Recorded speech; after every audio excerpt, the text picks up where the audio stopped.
for many, many years now, which is always going to... Do we stop? I thought I was far enough over. I'm sorry. That's okay. I didn't even plan that Chiefs and weather thing. It just kind of came out. I think it's going to make it too long. Is she gone? 3, 2.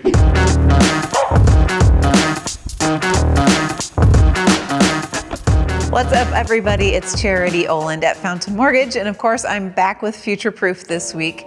A little bit of whiplash, seems like, this season. We have Chiefs coming out of a hole in the beginning of the season, going all the way to almost Super Bowl, and then a little bit of a letdown. We're going all the way up to 70 degrees yesterday, and today we have snow.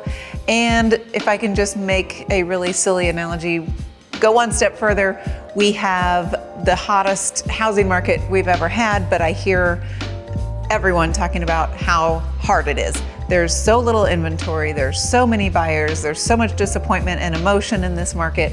How can we deal with this? So Whiplash City is where we're all at, and I thought today we might talk about what's on everyone's mind, which is low inventory and how to deal with it, how to help your buyers, how to prep them mentally, emotionally, financially, expectation-wise. So let's get into how did we get here? How did we get to this low inventory market that we're all experiencing right now? There's a lot of factors at play. First, we've been in a very low rate environment for many, many years now, which is always going to drive the desire for people to purchase homes. Secondly, construction has not kept up with the pace of people needing a home. The millennial generation, huge generation, is now in the prime of their home buying years, and construction just did not keep up with that. People are staying in their homes a lot longer. It used to be an average of 5 to 7 years, and if you can believe it, over the last 4 years only, that has increased to almost 13 years staying in their homes. COVID certainly had something to do with it. People who might have aged up and aged out and downsized are now in their home all the time, or maybe working from home, so those extra rooms, even if their kids have moved out, are something they're going to hang on to and stay in that house. And then finally, investors. We are competing against large hedge funds and private equity companies who are purchasing hundreds, sometimes thousands of homes at any one time. So that's all the bad news of how we got here. But what can we do in this market to help ourselves, to help our clients push through this? Let's go through a couple of different things. One, first of all, as an agent, you should make a list.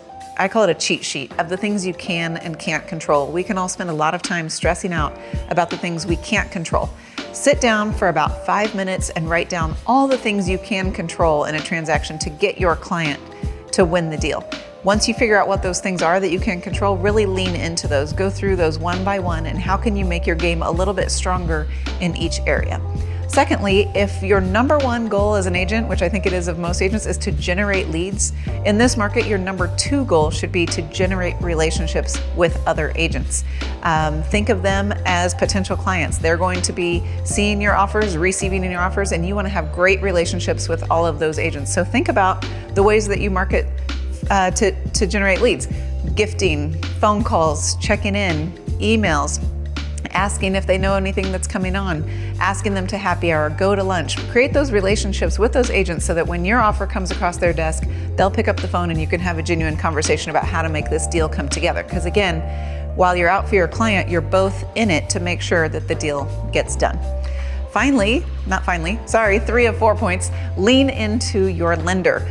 That's us. We have a lot of tips and tricks up our sleeves. We have a lot of ways that we can help you, everything from appraisals and ways to deal with appraisals. We did another video on that if you'd like to search that on YouTube. Things like calling the listing agent on your client's behalf, creating videos, which is something we've done, and texting those to agents on the client's behalf that they are a well-qualified buyer, that we are ready to make this deal happen. You can also use us for a full underwrite before your client even starts shopping. That way you can compete with those cash buyers to where we only have the appraisal to order, so we can close in a matter of days instead of a matter of weeks. So lean into your lender, contact us. I have several tips and tricks that I don't necessarily want to share with the rest of the market. So if you're wondering how we can help you, do get in touch with one of us. And then finally, prepping your clients. Prepping, practicing, and recovering, because there will be, as we all well know, probably a few offers, maybe many offers that are going to fall through. So the time is now to make that sale. The time is now for buyers to move. The longer they wait, the more they're going to spend. So educating them on that, prepping them emotionally and financially and getting them ready, practicing on making those offers, and then recovering when it doesn't happen. Bounce back, help them be there, or let you be there for them, be their friend, be their advisor, and be their trusted person. That way they'll be right back and in the game with you. So it's a tough market. We would love to partner with you in it. We have several, as I mentioned, ways that we can help. Please reach out to any one of us anytime. So great seeing you this week, and I'll see you again next time.